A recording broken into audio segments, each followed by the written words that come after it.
We're going to continue with our post-race press conference. We're now joined by the winning crew chief of tonight's Duck Commander 500, Chad Knaus. This is the team's 5th win at Texas Motor Speedway, the 7th for Hendrick Motorsports here at Texas Motor Speedway. Chad, if you could talk about that late surge that Jimmie had in the race, and then just what you guys have found here that's made you so successful at Texas.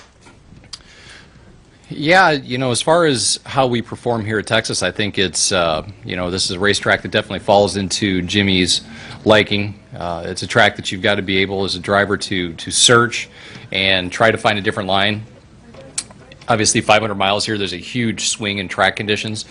And I think with the way that Jimmie is able to describe what he's feeling in the race car, and with what our guys are able to do from our engineering standpoint, being able to keep up with the racetrack and adjust to the racetrack and trying to get the car better throughout the course of 334 laps around here. So it's a good race for us. It's a lot of fun.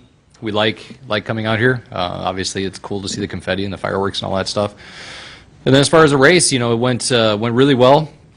We were very happy and very pleased with the tempo and how things were going. Pit stops were solid, all was working well until about 2/3 of the way through the event, and then we had that caution after a short run, and that kind of mixed up everything. I opted to pit from the lead. That was probably a mistake at that point. Kind of got stuck in traffic, but then we were fortunate enough to get a couple of quick cautions shortly after that, and we were able to adjust to the race car and make it better in traffic. And Jimmie was able to drive up there, and he did a great job. That's it. Going to open up for questions. If you could raise your hand. Bob? Bob Pockris, ESPN. 5th win here, but first I think in the spring race. Is there anything about the spring race and fall race that are different? Not, I don't know. Do we always race at night in the spring? No, not. I mean, just last year, but not last year. What? What'd you just say? Well, last year we raced on Sunday because of the conflict with the Final Four. Oh, that's right. That's right. Okay, yeah. Sorry, you confused me. I think that no, I think that it's just circumstances. We've ran very, very well here in the spring race. I looked back over my notes and saw all that. So I think it was just circumstances that we hadn't been able to pull it off here in the spring previously. Yeah, I don't think there's anything specific that stands out. Sorry. Jay? Jay Pennell from Fox Sports. I don't know if you guys had any loose lugs tonight, but it seemed like at the beginning of the season when we were going through the media tour and everything, and NASCAR announced that they weren't going to police the lug nuts, that a lot of people were thinking, hey, crew chiefs are going to gamble, put 3-4 on there, but that hasn't seemed to be the case through the first couple races of the year. Is that just because it's too risky? Is it too dangerous out there? Is it, these guys are just still in the mindset of we need to get them all tight? Well, I think there's definitely teams out there that aren't hitting all 5 lug nuts. We know that. We all see that. But you've got to be able to get some of them tight. That's the key. We work off a conservative standpoint with the 48 car. We want to make sure that. Did you guys hear that? It wasn't okay. It wasn't in my head, right? Wow, thought Tony just walked in. But we work from a conservative standpoint, and we go after 4. There's these guys. They're really fast. Our guys on the 48 team are doing a really good job right now. We've had some fantastic pit stops. They're turning high 11-second pit stops right now, doing what it is that they need to do. There's some guys out there that are. All right, who is it? Nobody? Nobody's owning up? All right. Anyways, so yeah, I think that there are some guys taking advantage of that. But look, I'm going to be straight with you. NASCAR shouldn't be policing that. That's not their job. You know what I mean? They shouldn't be telling us how much camber to run. They shouldn't be telling us anything like that. They should just be focusing on what's, what's within the guidelines and what isn't. So I think it's all working out well. Yep. Jeff? Jeff Gluck from USA Today. I mean, you guys and the 4 have won, I think, like the last 6 mile-and-a-half races now, dating back to, I think, Charlotte. Yeah. I mean, does anybody not in Hendrick equipment have something for you at these tracks? I hope not. Yeah, I wouldn't say that. You go back and you look at the performance of the 22 Kentucky last year. They were very, very strong. I think Brad's been super solid. I think you're going to see these Pontiacs, shows my age there a little bit, these Toyotas come up here again pretty soon. So I think that you're going to see a shift. But I can tell you right now from my standpoint and what we're doing at Hendrick Motorsports within our group, we've got a full court press on right now to get our performance where we feel like it needs to be. And we're not even close where I want to be at. I mean, those other teams don't feel like they have. In some aspects, they feel like they're They may feel like they're pretty far off, but man, there's only a whisper away from what's good and what's bad anymore. In the days of having an advantage to where you're 2-3 tenths faster than somebody consistently is really difficult to maintain. The restrictions that NASCAR puts on us right now. I mean, you watch qualifying, you see how close it is. You see them in practice, how close the times are, and it only takes just a little bit of something to get everybody where they need to be.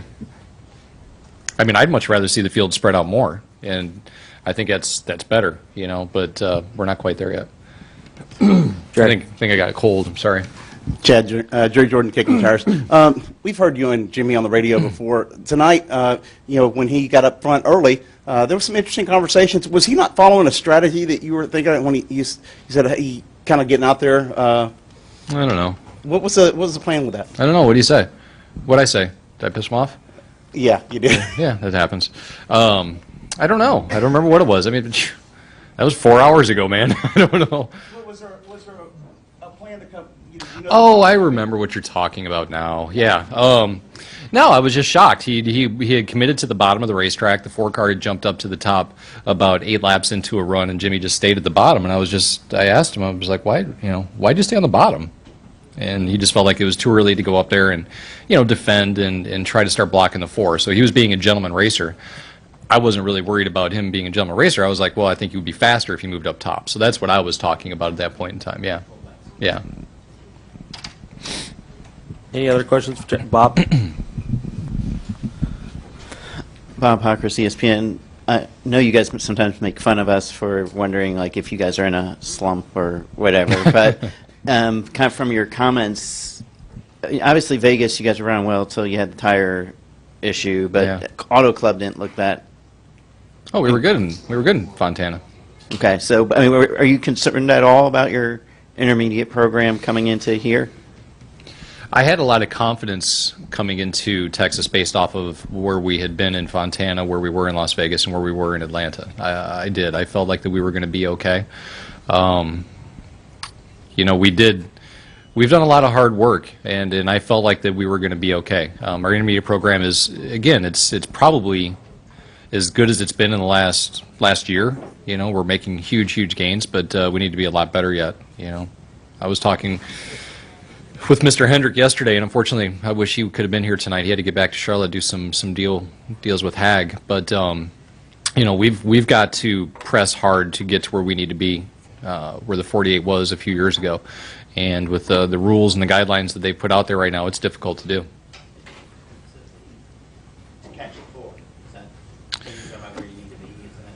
No, I'm not really worried about the 4. I'm worried about the field in general. He's just a part of the mass that we're trying to stay ahead of, or be ahead of, I guess I should say. I think that qualifying, you see some very strong efforts from the Penske guys. You see the 4-car, and actually a lot of the Stewart-Haas cars here this weekend were really fast in qualifying. We've got to do a better job of leapfrogging those guys. If we're 2-3 tenths behind the 2 and the 22 and a couple of those other guys, we've got to figure out how to ellipse that. We have to get that 2 tenths, and then we have to be 2 tenths ahead of them. So we've got a long ways to go. We had a question for Chen in the press box.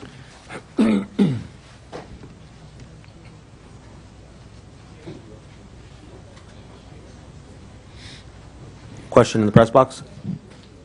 Jim Utter from the Charlotte Observer. Chad, I guess many people would say Martinsville was very uncharacteristic for the 48 team. Tonight looked very, compared to your recent performances, a really typically dominant performance by the 48 team at a track that you've done really well. On paper, it would probably look like night and day between the 2 weekends. I just wondered how you would characterize the last 2 races. Well, how did we qualify in Martinsville?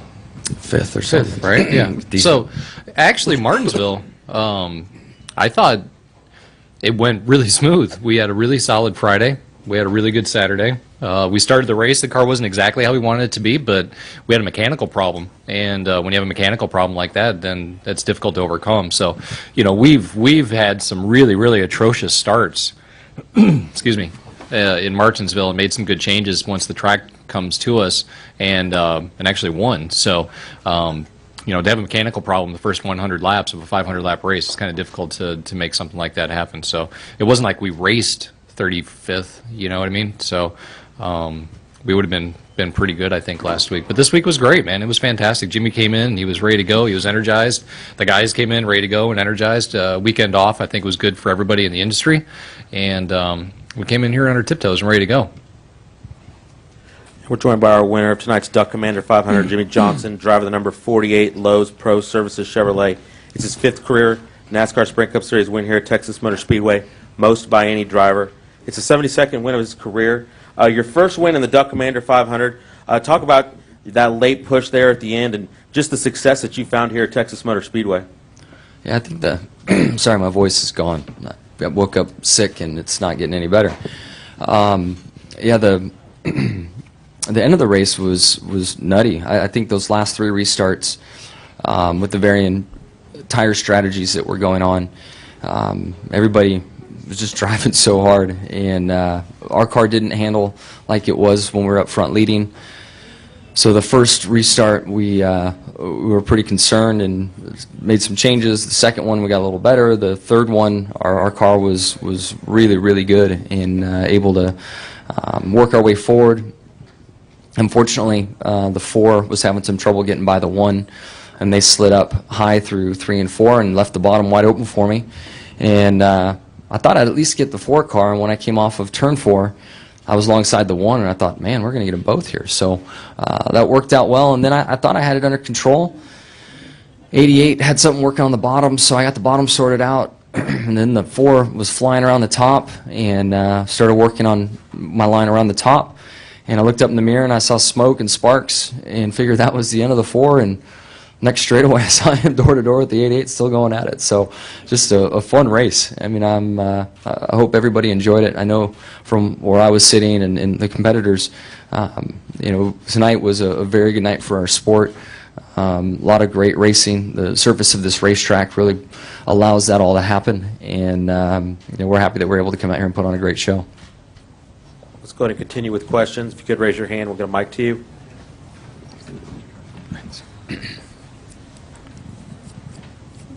We do have one in the press box. Lee Spencer, Motorsport.com. Jimmie, were you aware that Harvick thought you were blocking in the late stages of the race, and he threatened to do to you what he did to the 22 earlier in that run? No, I didn't know, but I certainly ran the line that he wanted. So blocking should be called, whatever it is. But there were numerous times earlier in the race that I just pulled down and let him go and didn't run his line. But for a race win, I'm going to run whatever line I need to try to win the race. So it's unfortunate that he's upset like that. But man, when it comes to time to win a race, you got to do what you got to do. Questions down here? Bob. Being easy on you since you're sick. I guess. Thank you. Bob Pockers, ESPN. Jimmie, what is it about Atlanta and Texas that kind of makes it kind of your type of track? I think the tracks with, high wear, bumps, all those types of things have just always been a good surface for the 48. Think back to the old Charlotte racetrack, the old Pocono. Even the new Poconos turned out pretty well for us, but you go through the older racetracks, I think you can see some type of, and there's some statistics there that would support my thought that we just do better on those kinds of tracks. So Atlanta seemed to have maybe slipped away from us a little bit until the last trip or two there. And we've got it back back where we need it. But Texas has just kind of grown for us. The spring race has always been tough, results-wise, but we've had fast cars, and in the fall we come here and get the finish we hope for. So it's nice to get one done in the spring. But I think it's just the surface fits my style, fits Chad's. The kind of what our team does together, our cars perform well on those tracks.